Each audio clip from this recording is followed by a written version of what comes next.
السلام علیکم ورحمۃ اللہ وبرکاتہ۔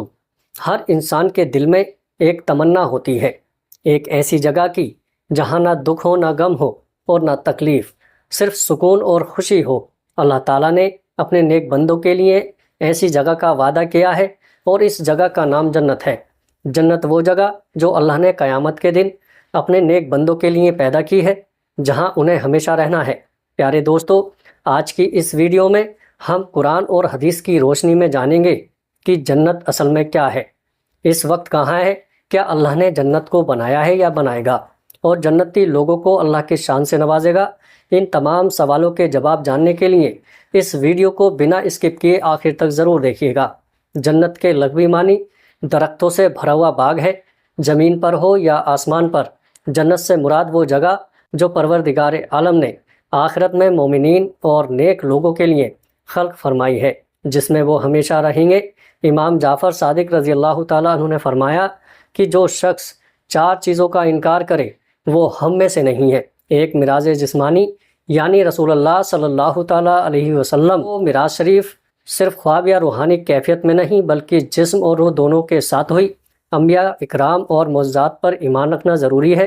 اگر کوئی معراج کو محض خواب یا وہم قرار دے تو اس کی ایمان کی کمی کا نتیجہ ہے۔ دوسرا، قبر میں سوال اور جواب کا ہونا۔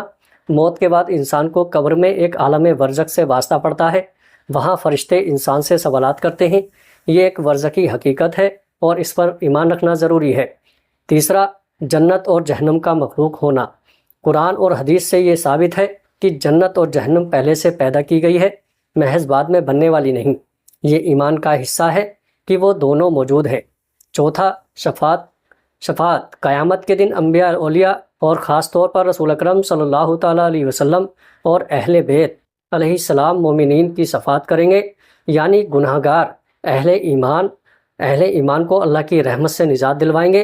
اس عقیدے کا انکار کرنے والا دین سے خارج ہے۔ قرآن مجید میں بار بار جنت اور دوزخ کا ذکر آتا ہے۔ اللہ تعالیٰ فرماتا ہے، جنت متقی لوگوں کے لیے تیار کی گئی ہے، یعنی جنت اصل میں نیک اور پرہیزگار بندوں کے لیے ہے۔ پیارے دوستو، لیکن جنت کی حقیقت اور اس کے منظر کو ہم اس دنیا میں پوری طرح سمجھ ہی نہیں سکتے۔ ہمیں بس یہ عقیدہ رکھنا چاہیے کہ جنت ایک اصلی جگہ ہے جسے اللہ نے اپنے نیک اور خاص بندوں کے لیے خلق فرمایا ہے۔ اسے سمجھنے کے لیے ایک مثال ہے، جیسے ماں کے پیٹ میں بچہ یہ نہیں جانتا کہ باہر کی دنیا کیسی ہے، بالکل ایسے ہی ہم اس دنیا میں رہتے ہوئے یہ نہیں جان سکتے کہ جنت کی حقیقت کیا ہے۔ پیارے عزیزو، جو لوگ نیکی کرتے ہیں انہیں اتنا بہترین انعام ملے گا کہ ان کی آنکھیں خوشی سے بھر جائیں گی۔ جنت وہ جگہ ہے جہاں ناکامی اور تکلیف نہیں ہے، کمزوری، مرض اور بڑھاپا نہیں، سستی اور بے آرامی کا وجود تک نہیں۔ وہاں سکون اور خوشی ہے، اس لیے اس کا دوسرا نام دارالسلام ہے۔ جب کوئی انسان جنت میں جائے گا تو اسے ایسی قدرت اور اختیار دیا جائے گا جو آج تک کسی دنیاوی بادشاہ کو بھی نصیب نہیں ہوا۔ اس کا مطلب ہے کہ وہ جو کچھ چاہے گا وہ فوراً ہو جائے گا۔ اس کی کوئی بھی خواہش پوری ہونے سے انکار نہیں کر سکے گی، کیونکہ جنت پاک رب کی طرف سے مومنین کے لیے صرف اور صرف رحمت کا گھر ہے۔ یہ دنیاوی بادشاہوں کی طرح کوئی چھوٹی موٹی سلطنت نہیں ہوگی، یہ ایک ایسی عظیم اور شاندار بادشاہت ہوگی جس کا تصور کرنا بھی ہمارے لیے مشکل ہے۔ جب آپ وہاں اپنی آنکھیں اٹھائیں گے تو ہر طرف صرف بے انتہا نعمت ہی نظر آئیں گی۔ کچھ روایتوں میں آتا ہے کہ جنت کا سب سے ادنا درجہ رکھنے والا شخص بھی جب اپنی جنت کو دیکھے گا تو اس کی اتنی ہوگی جیسے 1000 برس کی مسافت ہو۔ اور حیران کی بات یہ ہے کہ اس مومن کی اجازت کے بغیر کوئی بھی شخص یا فرشتے اس کی جنت میں داخل نہیں ہو سکیں گے۔ بیان کیا گیا ہے کہ ایک دن حضرت جبرائیل علیہ السلام نے ارادہ کیا کہ جنت کی لمبائی اور چوڑائی معلوم کریں۔ وہ پر مارتے ہوئے ہزاروں برس اڑتے رہے، 30,000 سال تک مسلسل اڑتے گئے، پھر تھک کر اللہ تعالیٰ سے مزید طاقت مانگی۔ اللہ نے انہیں قوت کی تو وہ پھر 30,000 مرتبہ پر مار کر کے آگے بڑھے، لیکن آخرکار تھک گئے۔ پھر میں عرض کیا کہ اے پروردگار، اتنا بتا دے کہ میں نے جنت کا کتنا حصہ طے کر لیا ہے اور کتنا باقی رہ گیا ہے۔ اسی دوران جنت کی ایک حور اپنے خیمے سے باہر نکلی اور آواز دی، اے اللہ کے مخلوق، اتنی تکلیف کیوں اٹھاتے ہو؟ تم نے ابھی تک اتنی جگہ طے کی ہے کہ میرے صحن سے بھی باہر نہیں نکل سکے ہو۔ جبرائیل علیہ السلام نے حیران ہو کر پوچھا، تم کون ہو؟ اس نے جواب دیا، میں ایک حور ہوں جسے اللہ تعالیٰ نے ایک مومن کے لیے پیدا کیا ہے۔ سبحان اللہ، جنت میں ہر وہ چیز موجود ہوگی جس کی آپ خواہش کریں گے۔ اللہ تعالیٰ قرآن میں فرماتا ہے، اور بہت سارے پھل ہوں گے، نہ کسی پر پابندی ہوگی اور نہ کسی سے روکا جائے گا۔ یعنی جنت میں ہر قسم کے پھل ہر موسم میں دستیاب ہوں گے اور آپ اپنی پسند کے مطابق کھا سکتے ہیں۔ اللہ تعالیٰ ایک اور جگہ فرماتا ہے، اور پھلوں سے وہ جو چاہے کھائیں گے، یعنی جنت میں ہر قسم کا گوشت بھی آپ کی خواہش کے مطابق دستیاب ہوگا۔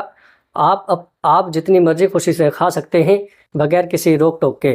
ابو سعید خدری رضی اللہ تعالیٰ عنہ سے روایت ہے کہ رسول اللہ صلی اللہ تعالیٰ علیہ وسلم نے فرمایا، بہشت میں پرندے اڑتے پھرتے ہیں اور ہر پرندے کے 70,000 پر ہوتے ہیں، اور جب مومن کھانے کا ارادہ کرے گا تو ان میں سے ایک پرندہ سیدھا اس کے دسترخوان پر آ بیٹھے گا۔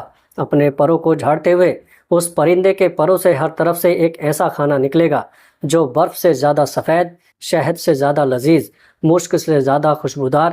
یہ کھانا کسی اور کھانے سے مشابہ نہ ہوگا، اور پھر پرندہ اڑ جائے گا اور مومن اس نعمت سے لطف اندوز ہوگا۔ پیارے دوستو، آج کی اس ویڈیو کو ہم رسول اللہ صلی اللہ تعالیٰ علیہ وسلم کے ایک فرمانے سے اختتام کرتے ہیں۔ رسول اللہ صلی اللہ تعالیٰ علیہ وسلم نے فرمایا کہ تم میری طرف سے 6 چیزوں کو قبول کر لو، میں تمہارے لیے جنت کی ضمانت دیتا ہوں۔ جب بات کرو تو جھوٹ نہ بولو، جب وعدہ کرو تو اس کی خلاف ورزی نہ کرو، جب تمہیں امانت دی جائے تو اس میں خیانت نہ کرو، اپنی آنکھوں کو بند رکھو، اپنی شرمگاہوں کی حفاظت کرو، اپنے ہاتھوں اور زبان کو روکے رکھو۔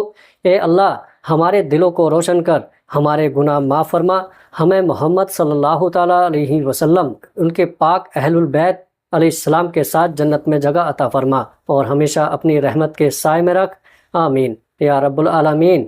امید کرتا ہوں ویڈیو اچھی لگی ہوگی۔ ویڈیو اچھی لگے تو آگے دوستوں میں شیئر کیجیے گا۔ السلام علیکم ورحمۃ اللہ وبرکاتہ۔